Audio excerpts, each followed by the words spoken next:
జియో రూపాయలు 276కే రోజుకి 2.5 GB data అండి. అదిరిపోయిన జియో ప్లాన్. ఈ యొక్క ప్లాన్ గురించి పూర్తిగా తెలుసుకుందాం. అందుకంటే ముందుగా మన ఛానల్ కొత్తగా వచ్చినట్లయితే సబ్స్క్రైబ్ బటన్ కొన్ని బెల్ ఐకాన్ దానిలో పెట్టుకొని ఖచ్చితంగా ఈ వీడియో క్లిక్ చేసినప్పుడైతే మరింతమందికి అయితే వీడియో షేర్ అవుతుంది. మన ఛానల్కి అయితే మీకు సపోర్ట్ అనేది ఈ విధంగా కోరుకున్నానండి. 276 రూపాయలకే రోజుకి 2.5 జీబీ డేటా అండి. అదిరిపోయే జియో ప్లాన్. దీని గురించి పూర్తిగా తెలుసుకుందామండి. దేశంలోని ప్రముఖ టెలికాం సర్వీస్ అయిన ప్రొవైడర్లు అయిన ఒకటిగా రిలయన్స్ కంపెనీ మనకైతే ఉందండి. అదే మన రిలయన్స్ జియో కంపెనీకి అని చెప్పుకోవచ్చు. ఇటీవల రీఛార్జ్ ప్లాన్ ధరలు మనకైతే భారీగా పెంచిన విషయం తెలిసిందేనండి.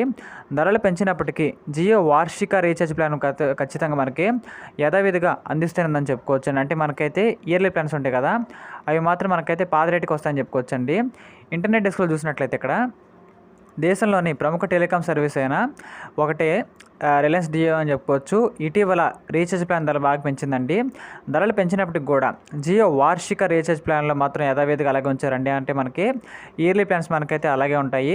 జియో ప్రస్తుతం 3,599 రూపాయలకి అయితే 3,999తో రెండు అద్భుతమైన వార్షిక ప్లాన్లు మనకి తీసుకురావడం జరిగిందండి. తరచూ రీఛార్జ్లు చేసుకోలేకపోతున్న వారికైతే ఇదొక మంచి ఆప్షన్ అని చెప్పుకోవచ్చు అండి. బెస్ట్ ఆప్షన్గా ఉండబోతుంది. ఇక్కడ మనం గమనించినట్లయితే ఇక్కడ కాస్ట్ వచ్చేసి 3,599 ప్లాన్ అయితే ఉందండి. దీని యొక్క చూసినట్లయితే వివరాలు పైన చెప్పిన రెండు వార్షిక ప్లాన్లు వినియోగదారులకు అన్లిమిటెడ్ కాల్స్తో డేటాతో పాటు ఇతర ప్రయోజనాలు ఖచ్చితంగా అందిస్తుందని చెప్పుకోవచ్చండి. జియో సిమ్ వాడుతున్నట్లయితే ఏడాది మొత్తంలో అపరిమిత డేటాను పొందుకోవాలనుకుంటే ఈ యొక్క రీఛార్జ్ ఖచ్చితంగా చేసుకోవచ్చండి. ఇది ఒక మంచి ప్లాన్ అని చెప్పుకోవచ్చు. అయితే ఈ రెండింటిలో కూడా 3,599 వార్షిక ప్లాన్ బెటర్ అని చెప్పుకోవచ్చండి. అది ఎలాగంటే ఇది వార్షిక రీఛార్జ్ అవసరాలకు తక్కువ ఖర్చుతో కూడిన పరిష్కారాన్ని అందిస్తుందని చెప్పుకోవచ్చండి. ఈ ప్లాన్లో నెలకు 276 కడుతున్నట్లుగా లెక్క అని చెప్పుకోవచ్చండి. మంత్లీ చూసినట్లయితే. అదే ఇయర్లీ చూసినట్లయితే ఆ విధంగా ఫుల్ అమౌంట్ అయితే అవుతుంది.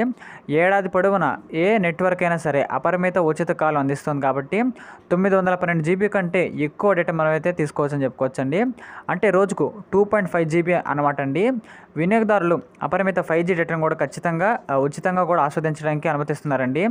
అదనంగా సినిమా, జియో క్లౌడ్, జియో టీవీకి ఉచిత సబ్స్క్రిప్షన్ కూడా మనకి ఇస్తున్నారు కాబట్టి దీంతో ఒక ఎక్స్ట్రా బెనిఫిట్ ఇస్తుందని చెప్పుకోవచ్చు అండి. ఇంకా దాంతోపాటు 3,999 వార్షిక ప్లాన్ చూసినట్లయితే ఇక్కడ దీని యొక్క వాల్యూ వచ్చేసి 3,999 అని చెప్పుకోవచ్చు అండి. 360 రోజుల పాటు మనకైతే కొనసాగుతుంది. ఈ యొక్క ప్లాన్లో చూసినట్లయితే 3,599 ప్లాన్ విధంగానే ఇది కూడా మనకి వినియోగదారులకు 912.5 జీబీ డేటా మనకి ఇస్తానని చెప్పుకోవచ్చండి. వినియోగదారులు రోజుకు 2.5 జీబీ ఖచ్చితంగా మనం ఉపయోగించుకోవచ్చు డేటా అనేది. ఏ నెట్వర్కర్కైనా సరే అపరిమిత ఉచిత కాలింగ్ సౌకర్యం లభిస్తుంది. ప్రతిరోజు కూడా మనకైతే 100 ఫ్రీ SMS కూడా పంపించుకునే అవకాశం మనకైతే ఈ ప్లాన్లో అందుబాటులో ఉందని చెప్పుకోవచ్చండి. ఈ విధంగా మనకైతే జియో నుంచి వచ్చిన రెండు కొత్త ప్లాన్లు కాబట్టి ఎవరైనా సరే మంత్లీ ప్లాన్ అనేది వేసుకోవడం వల్ల మాకు 350 ఆర్ 400 అవుతున్న వాళ్ళు ఖచ్చితంగా 279కే ఈ విధంగా వస్తుంది కాబట్టి ఖచ్చితంగా వాళ్ళైతే ఇయర్లీ ప్లాన్ అనేది వేసుకోవడం చాలా మంచిదని చెప్పుకోవచ్చండి. ఇలాంటి మరిన్ని కరెంట్ అఫైర్స్ కోసం మన ఛానల్ని లైక్ చేయండి, షేర్ చేయండి, సబ్స్క్రైబ్ చేయండి ఖచ్చితంగా. Thank you.